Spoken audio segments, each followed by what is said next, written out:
नमस्कार। आप देख रहे हैं जनसंवाद और आज हम आपको सुनाने जा रहे हैं पंडित कमलेश मिश्रा सोनसली बिलासपुर द्वारा कही गई इंदिरा एकादशी व्रत कथा और उसका महात्म्य। ये कथा स्वयं श्री कृष्ण द्वारा युधिष्ठिर को सुनाई गई थी। कथा को पूरा ध्यानपूर्वक सुने, क्योंकि इसमें न केवल पितृमोक्ष का महत्व है बल्कि सभी पापों का नाश करने की अद्भुत शक्ति भी है। इंदिरा एकादशी का महात्म्य। इंदिरा एकादशी महात्म्य 16 सितंबर 2025 मंगलवार को रात्रि 12:21 से 17 सितंबर बुधवार को रात्रि 11:39 तक यानी 17 सितंबर बुधवार को पूरा दिन एकादशी है।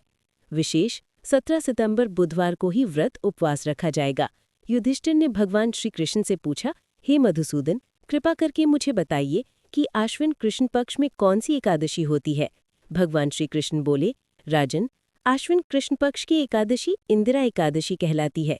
इसके व्रत से बड़े बड़े पाप नष्ट हो जाते हैं और नीच योनि में पड़े पितरों को भी सद्गति मिलती है। कथा का प्रसंग।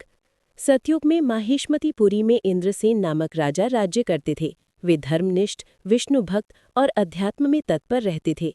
एक दिन राजसभा में बैठे राजा इंद्रसेन के पास आकाश मार्ग से देवर्षि नारद आए। राजा ने उनका पूजन किया और उनसे आगमन का कारण पूछा। नारद जी बोले, राजन, मैं यमलोक गया था और वहां तुम्हारे पिता को देखा। वे व्रतभंग के कारण यमलोक में ठहरे हुए हैं। उन्होंने तुम्हें संदेश भेजा है, बेटा, मुझे इंदिरा एकादशी का पुण्य देकर स्वर्ग भेजो, इसलिए तुम ये व्रत अवश्य करो। व्रत विधि। नारद जी ने राजा को व्रत की विधि बताते हुए कहा, दशमी के दिन प्रातः स्नान करें, मध्याह्न में पुनः स्नान करके एक समय भोजन करें और रात्रि भूमि पर सोएं। एकादशी को प्रातः स्नान कर संकल्प लें,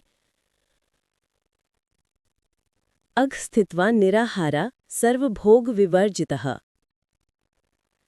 श्वभोक्ष्ये पुंडरीकाक्ष शरणम में भवाच्युत। अर्थात, हे कमलनयन, आज मैं निराहार रहकर कल भोजन करूंगा। अच्युत, आप मेरी रक्षा करें। मध्याह्न में पितरों की शांति हेतु शालग्राम शिला के सामने श्राद्ध करें, ब्राह्मणों को भोजन कराएं और अन्न पिंड को गाय को खिला दें। रात्रि को भगवान ऋषिकेश का पूजन कर जागरण करें। द्वादशी को प्रातः श्रीहरि की पूजा करके ब्राह्मणों को भोजन कराएं और परिवार सहित मौन रहकर भोजन करें। व्रत का फल।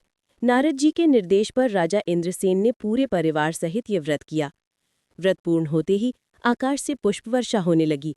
राजा इंद्रसेन के पिता गरुड़ पर आरूढ़ होकर विष्णुधाम चले गए। राजा इंद्रसेन ने भी जीवन के अंत में पुत्र को राज्य देकर स्वर्गलोक प्राप्त किया।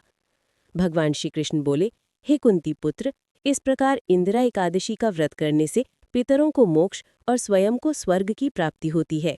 इसे पढ़ने और सुनने से भी मनुष्य पाप मुक्त हो जाता है। तो मित्रों, ये थी इंदिरा एकादशी व्रत कथा और इसका महात्म्य।